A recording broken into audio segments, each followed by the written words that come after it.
Hey there, resellers. It's Rebecca the Reseller, and I am back with my 10th crazy keywords video. I'm super excited to bring these videos to you because I really like doing this research.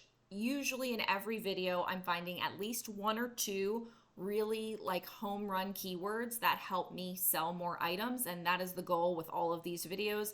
Really everything I do on my channel is I want you to sell more stuff. I want to sell more stuff. I want us to be better resellers and make more money, hopefully in less time. So come on this crazy journey with me to look for crazy keywords. So I just want to show you real quick how to do it in case you are finding this kind of video for the first time, though I do have an entire playlist called Crazy Keywords videos, so you can catch them all if you missed them. So you just click on any listing. Again, this needs to be on the website, not on the phone as far as I am aware. And you just scroll down on any listing and you get to this section here that says people also searched. And then it just gives you all kinds of nonsense of what people have been looking for out there. And I think it is crazy sometimes the things we find.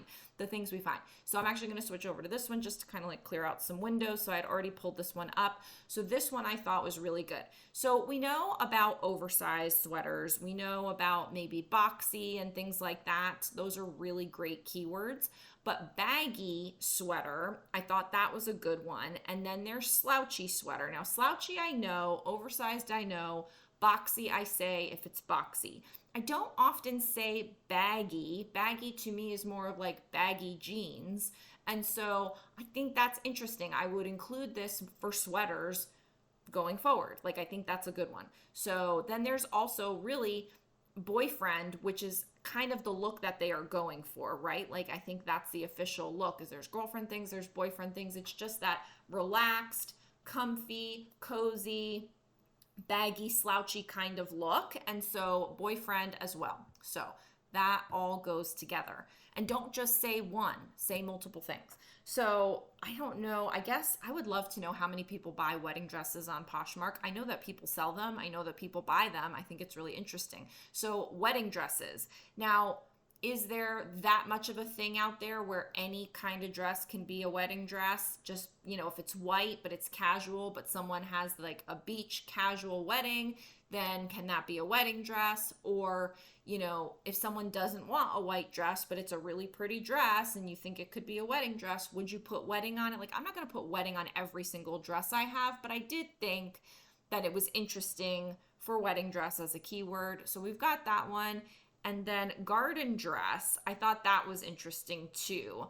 It could be that that's specifically what that dress was called, although J.Crew doesn't name everything, but the person was searching J.Crew retail garden dress. So I don't know if garden dress, like I've heard of like, there's tea length dress, like there's garden parties, like is it that type of dress? So I don't know what this person is searching for, but it's just all of these videos are to stretch our minds, right? Like I tell my son, sometimes we do brain teasers and brain games to stretch our minds like taffy and think in new ways. And I kind of tell him like your brain goes like this and then your brain goes like that. And he's 8. But I think it's good for resellers too to like get out of the rut of what we always do. And that's why these crazy keywords videos never disappoint me. Whenever I do research for them, I mean, I'm obviously just pulling out ones that have crazy keywords. Sometimes I come up on a listing and everything's normal and I'm like, blah, blah, and I click off of it. But I only keep the ones that have crazy keywords. But there are people out there searching for all kinds of things that we would never consider using that word for. And I just think you got to step outside the box. Anyway, the next one was spring green dress. Now, I don't know that they mean that it's spring green and that's the keyword, or if they mean that it's a spring dress and it's also a green dress. So I did include this in a prior crazy keywords video, like spring, summer, winter. People search winter coat. People search spring dress. People search spring jacket. So I think that it's important to kind of think of the season because people do that. The other one I thought was really silly is never worn. Like, I don't think that I would go and put something never worn unless I really knew that it was never worn. Like maybe it was from my actual personal closet and I knew I never wore it. You could maybe put that. But I feel like people have to know that we're resellers out here and that not everyone on Poshmark is selling from their personal closet. And so there's no way that I could possibly know how many times this item has been worn. Though it's funny because I do get questions. How many times is this worn? Well, how did you take care of it? Did you hang it to dry? Like all those silly questions. And so I don't really know what to say to them. But if you know that something has been never worn, I think then put it, because you never know who's searching for it. I don't think I would include it if I don't know that it's never been worn, just to be on the safe side.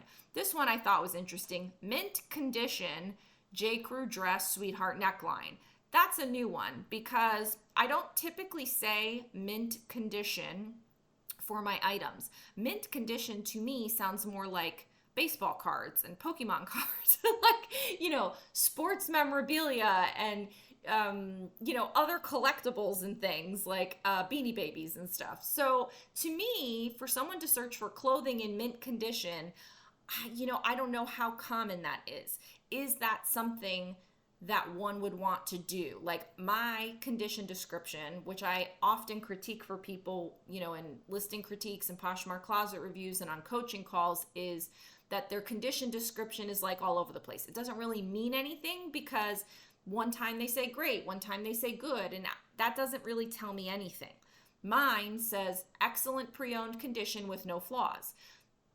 It's a little bit more than good condition. It's a little bit more than great condition. But also excellent condition is subject to my opinion or your opinion, and so we may not see eye to eye on that.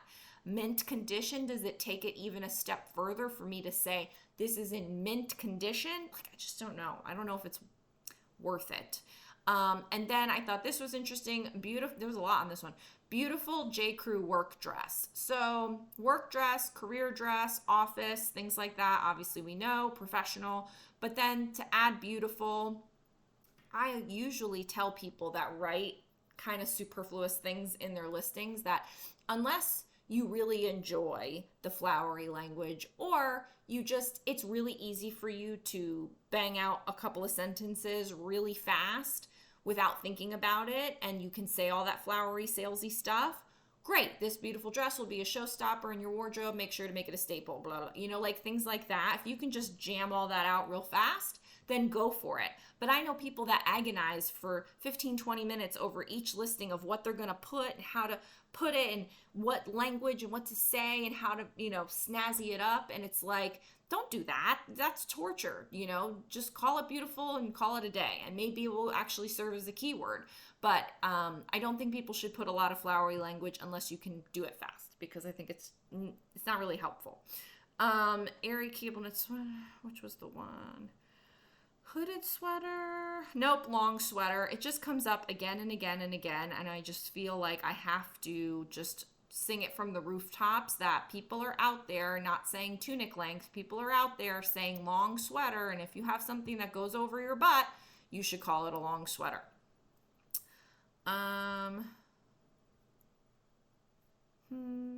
Dress pants. No. What was the... sale. So Helmut Lang jeans sale. And I have covered this in another video, but when I think it's important, I feel like it's worth it covering it again, because this is the kind of stuff that even I forget. And I've said it before, I used to put sale in my listings from time to time. Mostly it was because I was having a sale. And so I wanted sale to be a keyword in case someone was searching for a sale. But now more and more I'm seeing a brand, an item type, and sale. And so I just wonder, should sale be in almost all of my listings in some way, shape, or form, so that it will come up in a situation like this, because I've seen it over and over again. So it's not like just this girl, Jessica, decided to search for Helmut Lang jeans sale, because another day I saw, I think it was Mother jeans, and so somebody was looking for Mother jeans sale, and so Tanya wrote that, and if Tanya's writing it and Jessica's writing it, then Pamela's certainly writing it, and so then it just you should be saying it. So I have to go back now to all of my listings, put it in there. Maybe this is called crazy keywords because the keywords will drive you crazy. That is perhaps the thing. So this I thought was good because this was a formal dress. This was La Femme. I actually have a La Femme dress in my closet. And so I think that's how this research came about. But so La Femme prom dress. And so just because something is a formal dress, you can say it's prom, you can say it's formal, then you want to say all the things about it. But then you've got that word cheap that comes in, and it's, I mean, multiple times here. So again, Poshmark, so this is a La Femme dress. And so Poshmark's whole, little algorithm here is going to pull up related searches because it assumes that I was looking for this La Femme dress. I mean, really, I was just going down my feed and clicking on anything that was there. But so it's assuming that I was looking for La Femme. So it's showing me other La Femme dresses. Okay, fine. And then it's saying, because maybe I'm not finding what I'm looking for, the reason is because Poshmark wants me to buy something. So they want to say, people also searched for this. If you bought this, Amazon does it. Like, if you bought this, then you bought that. Other people like this, so you may also want to buy this. If you bought that, you should get the other thing. And so that's why they do this. And so look at how many cheap La Femme dresses. La Femme dresses cheap. Cheap La Femme prom dresses. La Femme prom dress negotiate prices. Like, what? I cannot even. So no, am I going to put negotiate prices? No, because in my listing, it already says, professional seller, ship same next day, heart for price drops, offers welcome. Like, I already kind of make it known that I am, there's some wiggle room here. And I do that because I do price high. So I price on the high side of the comps. I have a pricing formula. And so I do want people to know that there is some room in there. They may choose to take advantage of it. They may not. But I know that there are people out there that are like timid and shy, and they don't necessarily want to insult the seller. They don't know what's okay. They don't know how, some people are just out there lowballing like crazy and don't care. I'm one of those people. But there are people out there that are, less forward than I am, believe it or not. And so they, are searching. They want someone to give them permission. They want someone that says, sure, I'll negotiate a price with you. And so I don't know if I'll go that far, but this is, again, just to expose ourselves to what regular buyers out there are looking for. And they're apparently looking for cheap prom dresses. And I don't blame them. And so this is something where if you think your thing is cheap, you may want to put that. I don't know if I want to put it when I'm asking high side of the comps. I don't know if that makes sense, but it is interesting. And so perhaps there's an experiment to be done there to see if that helps me sell more dresses. The problem is if they're looking for cheap and I have mine up for $200, what's cheap to who? It's all in the eye of the beholder, like many things. Okay, low cut top, I think was the one here. Low cut top, what is this one? So that's not a low cut top, but it's because it's Urban Outfitters. So then they just put people also searched for other things by Urban Outfitters. The other thing that I think is interesting is, so this has nothing to do, so this corduroy button down new without tag, this is only this kind of top, right? Like, this is a corduroy button down top. It has nothing to do with low cut, but someone is searching for Urban Outfitters crochet top, low cut top, daisy top, baby doll top, like all that kind of, Y2K still stuff and all of that stuff. Been there, done that, whatever, not going back. But so it's just interesting to see the keywords that go with the brand. So I'm looking for Urban Outfitters. What styles am I searching for from that brand? So we could go through, tops and pull up a couple different brands and then say, okay, J. Jill top, Urban Outfitters top, Chico's and American Eagle. And some are mature brands and some are teeny bopper stuff. And what are they looking for? What styles are they looking for out of those brands? That's also another level to what these are showing us. So it may not be a crazy keyword in itself, but you can go in and be like, what are they looking for? What do they want from Urban Outfitters? They want crochet tops, low cut tops, daisy tops, baby doll tops. Got it. Okay, that's what I'm going to look for now from Urban Outfitters. I'm not going to look for Urban Outfitters corduroy button downs. I mean, I'm not saying that this isn't going to sell. She's got it for $90. My goodness. But I think that's interesting. Anyway, enough of that. What was I looking for here? Cute Fila t-shirts, that sweatshirt. So cute Fila sweatshirts. This hasn't come up for a little while, but adding cute I think is interesting. I did do a phase where I added cute to like everything. I do a lot of it with my boutique items, because sometimes with the boutique item, since it doesn't have brand to speak for it, you need to really add in like every kind of keyword you possibly can to have someone, to have it kind of cut through the clutter and have someone find that item, because there's no brand. So you miss out on that brand search, which is heavy on Poshmark. So boutique items, you know, they sell and I love selling them, but they're coming in at a slight disadvantage not having a brand to pull them up in a search. And so you have to really like fight for every keyword, and cute is one of them. And so I do think that it's important to consider cute as a keyword, because people do put it in there. It's kind of like sexy. People put that in there too. Oh, what did I pull up for this?